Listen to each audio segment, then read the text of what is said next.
Assalamualaikum warahmatullahi wabarakatuh. Hello everybody, how are you today? Okay, bismillahirrahmanirrahim. Assalatu wassalamu ala asrofil anbiya'i wal mursalin wa ala alihi wa sahbihi ajma'in, amma ba'du. Pada kesempatan kali ini kita akan belajar fisika. Nah, sebelum belajar perkenalkan dulu ya. Di sini Ibu akan memperkenalkan diri.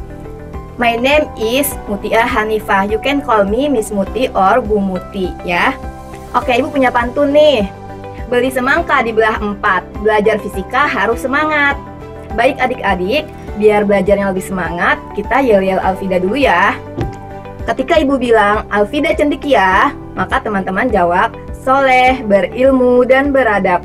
Gitu ya, diulang ya. Alfida cendekia, soleh, berilmu, dan beradab. Allahu Akbar.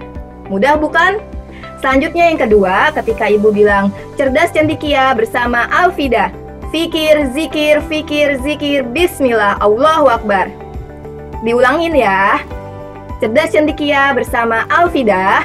Fikir, zikir, fikir, zikir, bismillah, Allahu Akbar. Baik adik-adik, sebelum kita belajar, mari kita berdoa dulu ya. Let's pray together, pray begin. A'udzubillahi minasyaitonirrajim. Bismillahirrahmanirrahim. Rabbi zidni ilma warzuqni fahma. Ya Allah, tambahkanlah ilmuku dan berikanlah aku pemahaman yang baik. Amin ya Rabbal alamin. Amin amin ya Rabbal alamin. Pada kesempatan kali ini kita akan belajar tentang dinamika gerak. Pada dinamika gerak ada beberapa gerak, yaitu ada gerak lurus, gerak melingkar, dan gerak lainnya. Namun pada saat ini kita akan belajar tentang gerak lurus. Oh iya teman-teman, di sini ada beberapa goals yang akan kita capai. Artinya ada tujuan pembelajaran ya. Yang pertama tujuannya yaitu peserta didik dapat membedakan dan menghitung jarak serta menghitung perpindahan. Tujuan pembelajaran yang kedua yaitu peserta didik dapat membedakan dan menghitung kecepatan rata-rata serta kecepatan sesaat. Yang ketiga tujuannya adalah peserta didik dapat membedakan dan menghitung percepatan rata-rata serta percepatan sesaat. Baik, itulah beberapa tujuan atau goals pada pembahasan kali ini. Oh ya adik-adik, ternyata di dalam Al-Quran itu sudah ada loh bahasannya tentang gerak lurus. Yuk kita simak bagaimana perspektif fisika dalam Al-Quran. Kalian bisa buka Quran surat Al-Fatihah ayat 6 ya, dimana yang berbunyi A'udzubillahi minasyaitonirrajim. Bismillahirrahmanirrahim. Ihdinas siratal mustaqim. Yang artinya, tunjukilah jalan yang lurus. Teman-teman bisa simak ya, tunjukilah jalan yang lurus. Nah, tunjukilah kami jalan yang lurus. Apa itu jalan yang lurus yang dimaksud dalam surat ini? Jalannya orang yang telah kau beri nikmat, bukan jalan orang yang telah engkau murkai, dan juga bukan jalan orang yang sesat.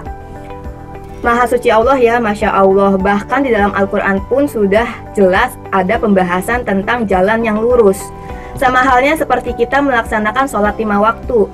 Otomatis ketika kita sebelum sholat, pastinya kita sudah memastikan bahwa saf dan barisan kita sudah jelas lurus ya. Maka harus memastikan untuk saf dan barisannya harus lurus dulu sebelum melaksanakan sholat. Begitu ya teman-teman.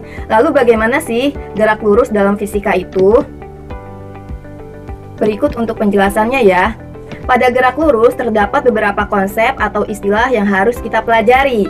Yang pertama ada istilah jarak dan perpindahan. Yang kedua kita belajar istilah tentang kecepatan dan kelajuan. Yang ketiga kita belajar tentang percepatan. Dan yang terakhir kita belajar tentang gerak lurus beraturan. Oh iya teman-teman, kita akan belajar tentang gerak lurus nih. Kalian tahu nggak sih apa itu gerak? Coba, apa itu gerak? Disimak ya. Seseorang atau suatu benda dikatakan bergerak apabila ada perubahan posisi dari posisi awalnya atau kedudukan awalnya. Begitu ya teman-teman. Lalu bagaimana tentang gerak lurus? Apa itu gerak lurus? Gerak lurus adalah gerak yang dialami atau yang dilalui suatu benda pada suatu lintasan yang lurus. Mudah bukan konsep awal tentang gerak lurus? Baik, Kita sekarang belajar untuk istilah yang pertama ya, yaitu istilah jarak dan perpindahan. Bagaimana perbedaan jarak dan perpindahan, dan bagaimana cara menghitung jarak serta menghitung perpindahan. Yang pertama kita simak ya. Jarak termasuk besaran skalar. Apa itu besaran skalar? Besaran skalar adalah besaran yang hanya memiliki nilai tanpa memperhatikan bagaimana arahnya. Jarak disebut sebagai panjang lintasan sesungguhnya yang ditempuh oleh suatu benda, gitu ya. Lain halnya dengan perpindahan. Perpindahan adalah perubahan kedudukan benda dalam selang waktu tertentu. Baik teman-teman, kita lihat ya dari gambar. Misalkan Abdullah bergerak dari titik A ke titik B sejauh 5 meter dan kemudian kembali lagi ke titik A sejauh 5 meter. Bagaimana cara menghitung jarak dan menghitung perpindahan yang telah dilalui oleh Abdullah? Teman-teman simak ya, ini ada formula atau rumus untuk menghitung jarak. Untuk menghitung jarak yaitu maka lintasan semuanya yang ditempuh kita jumlahkan, di mana ada S sama dengan S1 ditambah S2. Artinya jarak tempuh yang pertama ditambah dengan jarak tempuh yang kedua. Jarak yang pertama yaitu ketika Abdullah bergerak dari titik A ke titik B sejauh 5 meter. Dan jarak yang kedua yaitu ketika Abdullah kembali lagi dari titik B ke titik A sejauh 5 meter. Itu disebut sebagai jarak. Lalu berapa jarak tempuh yang dialami oleh Abdullah? Jarak tempuhnya yaitu S1 ditambah S2 sama dengan 5 meter ditambah 5 meter, yaitu sejauh 10 meter. Lantas bagaimana sih tentang perpindahan yang telah dilalui oleh Abdullah? Abdullah bergerak dari titik A ke titik B, kemudian kembali lagi ke titik A. Maka perpindahannya Abdullah yaitu kita tulis dengan delta X ya. Bagaimana rumusnya? Delta X adalah atau sama dengan X2 dikurang X1, yaitu titik akhir dikurang dengan titik awalnya. Jadi pada kasus ini perpindahan yang dialami Abdullah yaitu delta X sama dengan X2 dikurang X1 sama dengan 5 dikurang 5 sama dengan 0. Jadi Abdullah tidak mengalami perpindahan. Artinya Abdullah berangkat dari titik A hingga kembali lagi ke titik K ya. Jadi dia tidak berpindah karena titik awalnya ada di A dan titik akhirnya ada di titik A. Selanjutnya, coba teman-teman perhatikan. Jika ada seekor kucing bergerak dari selatan menuju utara sejauh 8 meter, kemudian belok ke arah timur sejauh 6 meter. Berapakah jarak dan perpindahan yang dialami oleh kucing tersebut? Untuk menghitung jarak, maka kita harus menghitung seluruh lintasan yang dilalui oleh kucing ya. Kita jumlahkan dulu teman-teman. Yang pertama ada S1 yaitu 8 meter, yang kedua ada S2 yaitu 6 meter. Maka cara menghitung jaraknya adalah S1 ditambah S2 yaitu 8 ditambah 6 sama dengan 14 meter. Jarak termasuk besaran skalar. Selanjutnya bagaimana dengan perpindahannya? Untuk menghitung perpindahan yang telah dilalui oleh kucing ini, kita bisa gunakan rumus resultan vektor. Yaitu kita bisa jumlahkan ya, di mana perpindahannya sama dengan akar dari 8 kuadrat ditambah 6 kuadrat gitu ya, sama dengan akar dari 64 ditambah 36 sama dengan akar dari 100. Akar 100 yaitu 10. Jadi perpindahan dari si kucing ini dari titik awal ke titik akhirnya adalah 10 meter. Untuk perpindahan disebut sebagai besaran vektor karena perpindahan memiliki nilai atau angka dan juga memiliki arah. Selanjutnya perhatikan pergerakan bola tersebut. Mula-mula ada bola ditendang sehingga bolanya bergerak pada lintasan yang berwarna hijau yang berwarna-warni ini ya. Nah, ketika bola bergerak, maka di situ ada panjang lintasan yang disebut sebagai jarak. Sampai pada saatnya bola itu berhenti pada suatu titik. Ada perbedaan posisi atau kedudukan, di mana ada posisi akhir dan posisi awal. Disinilah daerah yang namanya perpindahan atau besar perpindahannya, dari kedudukan akhir dikurang dengan kedudukan awal, posisi akhir dikurang posisi awal. Mudah bukan teman-teman cara membedakan jarak dan perpindahan?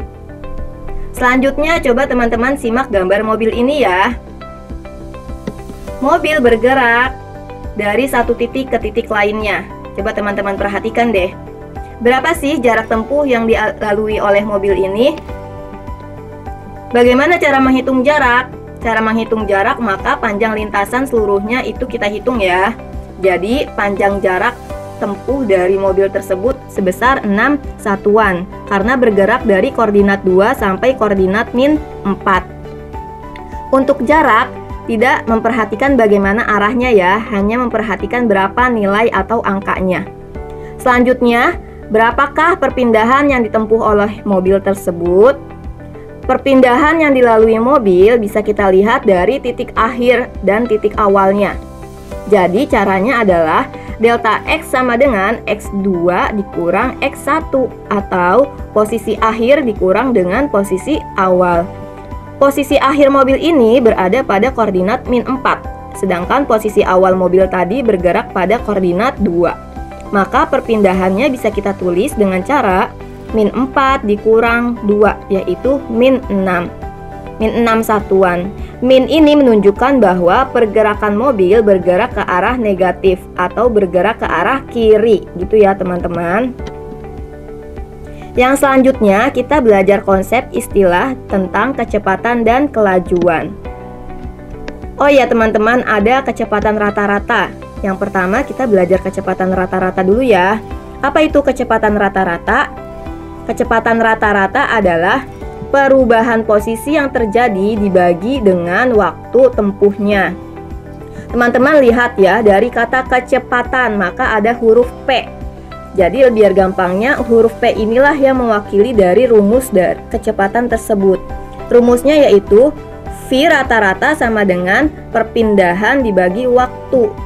Atau bisa kita tulis dengan cara V sama dengan delta S dibagi delta T. Apa itu delta S? Delta S itu perpindahan. Maka bisa kita tulis lagi dengan cara S2 dikurang S1 dibagi T. S itu untuk perpindahannya dengan satuan meter dan T itu untuk waktu dengan satuan second. Maka satuan internasional untuk kecepatan dan kelajuan yaitu meter per second. Yang kedua, kita belajar tentang kelajuan rata-rata. Teman-teman bisa lihat ya, ada huruf J besar pada kelajuan. Maka kita bisa mengingat dengan kata jarak. Kalau kelajuan rata-rata kita hitung dengan rumus jarak tempuh dibagi waktu tempuhnya. Kita tulis dengan cara, perhatikan ya, V rata-rata atau kelajuan rata-rata yaitu panjang garis lurus pada grafik dan gambar ini. Ada garis lurus ya, di sini ada AB. Nah, inilah yang dimaksud dari jarak yang ditempuh. Kemudian dibagi sama dengan waktunya. Jadi panjang garis lurus AB dari A ke B dibagi sama time-nya atau waktunya. Itu cara atau rumus menghitung kelajuan rata-rata. Yang selanjutnya kita belajar tentang kecepatan sesaat. Apa itu kecepatan sesaat? Kecepatan sesaat adalah kecepatan rata-rata dengan selang waktu yang hampir mendekati 0, di mana kecepatan sesaat ini bentuknya limit. Jadi kalau kita tulis formulanya atau rumusnya yaitu V sama dengan limit delta S per delta T, di mana delta T-nya ini mendekati 0.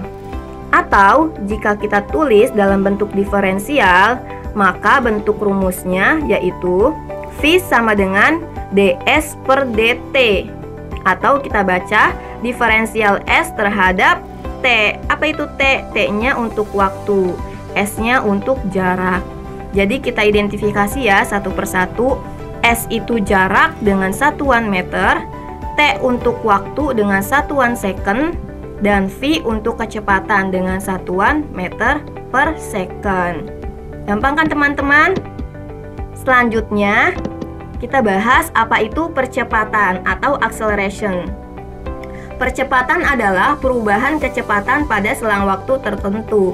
Jika kita tulis formulanya seperti ini ya, rumusnya yaitu A kecil sama dengan delta V per delta T, atau kecepatan akhir dikurang kecepatan awal kemudian dibagi sama time-nya atau waktunya.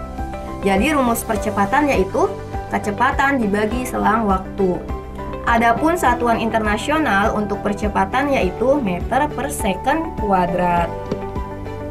Next, kita belajar tentang percepatan rata-rata. Percepatan rata-rata adalah perubahan kecepatan per satuan waktu. Bisa kita tulis formulanya yaitu A atau percepatan rata-rata sama dengan delta V per delta T, atau V2 dikurang V1 dibagi T2 dikurang T1.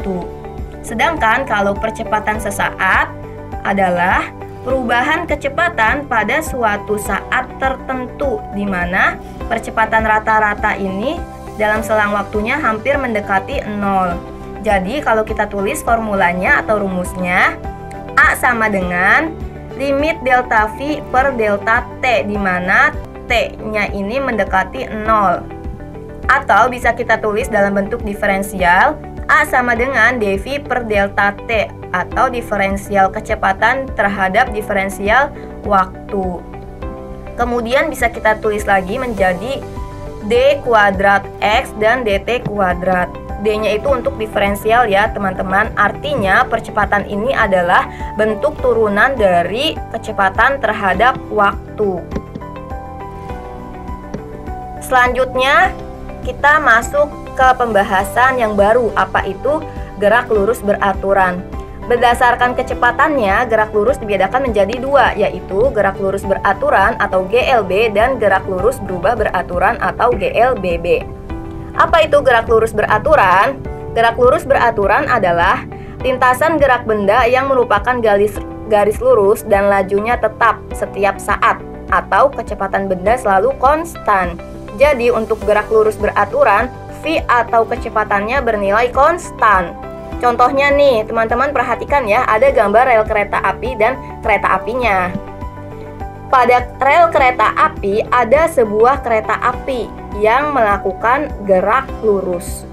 Jika kereta api menempuh jarak yang sama dalam selang waktu yang sama, maka kereta api tersebut sedang mengalami gerak lurus beraturan. Begitu ya teman-teman. Artinya V-nya konstan atau tetap. Yang terakhir, coba teman-teman lihat ya.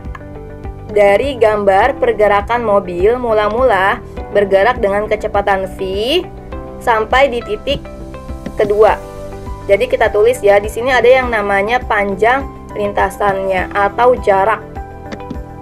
Kemudian mobil bergerak dengan kecepatan V. Ketika mobil bergerak, maka mobil membutuhkan waktu tempuh. Kita tulis dengan T. Jadi rumus kecepatan sesaatnya kita tulis ya. Ada 3 rumus untuk kecepatan sesaat. Yang pertama, menghitung jarak. X boleh S juga ya. S atau X sama dengan V dikali T, kecepatan dikali waktu. Sedangkan kalau mau menghitung kecepatan, kita gunakan rumus V sama dengan S dibagi waktu, S per T. Kalau kita mau menghitung waktu tempuh, maka caranya adalah T sama dengan S per V, jarak dibagi dengan kecepatannya. Selanjutnya ada mobil kedua bergerak dengan kecepatan V dan bergerak lagi dengan kecepatan V. Ketika mobil bergerak dari titik awal yaitu X1 membutuhkan waktu T1. Selanjutnya mobil bergerak lagi kan dari titik awal ke titik akhir. Kita tulis ya data yang kedua. Ada X2 dengan waktu tempuh yang kedua yaitu T2. Selanjutnya di sini ada kecepatan rata-ratanya. Kecepatan rata-rata bisa kita tulis dengan rumus V bar sama dengan X2 dikurang X1 dibagi T2 dikurang T1, atau V rata-rata sama dengan delta X per delta T. Selanjutnya teman-teman perhatikan grafik berikut. Ada grafik kecepatan terhadap waktu atau V terhadap T-nya. Jadi berapa jaraknya? Jaraknya adalah luas yang ada di dalam grafik ini. Luasnya berbentuk persegi panjang. Berikut adalah gambar grafik jarak atau S terhadap waktu, yaitu T.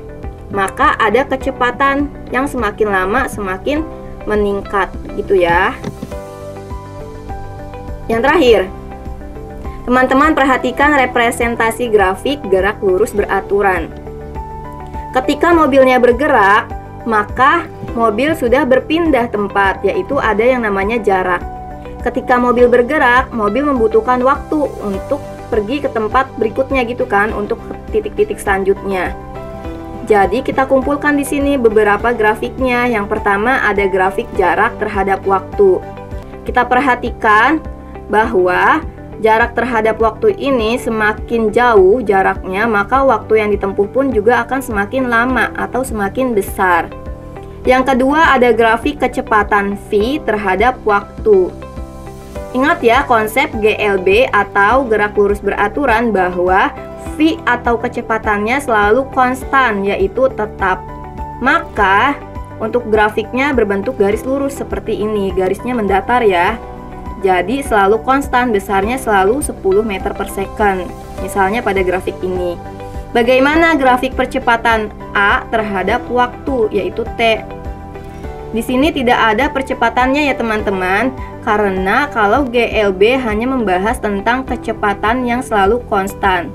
Untuk percepatannya nanti akan dibahas pada materi gerak lurus berubah beraturan atau GLBB. Nah, mudah bukan teman-teman untuk mempelajari konsep dasar tentang gerak lurus dan pembukaan konsep dasar tentang gerak lurus beraturan. Di sini ibu kasih exercise-nya ya untuk kalian kerjakan di rumah. Adapun soalnya yaitu sebuah mobil bergerak dengan kecepatan 27 km per jam. Kemudian mobil dipercepat dengan percepatan 2 meter per second.